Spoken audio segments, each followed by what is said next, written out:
जय श्री राधे।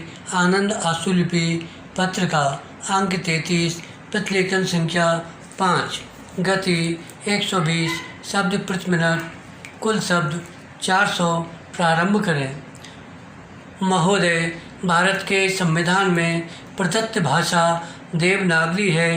बराम, इसी देवनागरी भाषा को राजभाषा कहते हैं। बराम, आज सरकार चाहे प्रादेशिक हो, चाहे क्षेत्रीय हो अथवा केंद्रीय हो, आम लोगों के लिए प्रचार प्रसार देवनागरी का ही किया जा रहा है। और बात भी ठीक है। जब तक किसी देश में एक बोलचाल की भाषा न हो तो वहाँ भाषा के लिए ही द्वंद्व चलता रहता है। बराम, इसी बात का आकलन करके हमारे संविधान निर्माताओं ने संविधान बनाते समय भाषा कौन सी होनी चाहिए का प्रश्न ही खत्म कर दिया और भारत की राजभाषा देवनागरी हो ऐसा स्पष्ट उल्लेख संविधान में कर दिया। वैसे तो भारतवर्ष में 80% लोग हिंदी जानते हैं, बोलते हैं तथा लिखते भी हैं, लेकिन फिर भी हिंदी को राजभाषा का दर्जा नहीं मिला, क्योंकि हिंदी भाषा कहीं कहीं इतनी क्लिष्ट हो जाती है कि उसको समझना बड़ा कठिन होता है। इसलिए उस भाषा को राजभाषा बनाया जिसमें सभी भाषाओं के शब्दों का समावेश हो सके, और वह है देवनागरी भाषा। बराम, इसे देवनागरी लिपि भी कह सकते हैं।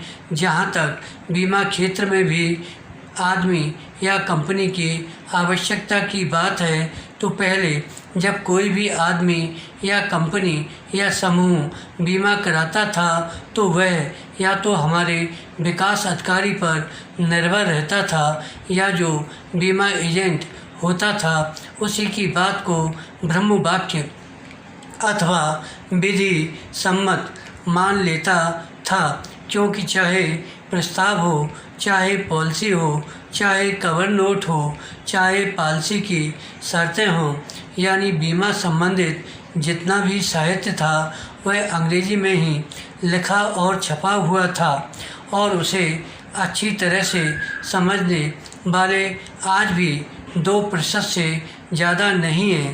परिणामतः इसका प्रभाव क्या हुआ कि जब भी किसी ग्राहक को हानि या नुकसान होता था तो उससे तरह तरह के प्रश्न तथा कागजात मांगे जाते थे, जिसकी पूर्ति उस समय आम ग्राहक नहीं कर पाता था और उसकी हानि या नुकसान की भरपाई नहीं हो पाती थी और उसे तरह तरह से परेशान होना पड़ता था। और ग्राहक के मन में यह धारणा बन गई थी कि बीमा कंपनी से हानि या नुकसान होने पर पैसा लेना बड़ा कठिन कार्य है। बराम, इसी कारण आम व्यक्ति बीमा कराने में इतनी रुचि नहीं लेता था, लेकिन आज हमारे बीमा धारकों की संख्या गुणात्मक बढ़ी है। धन्यवाद।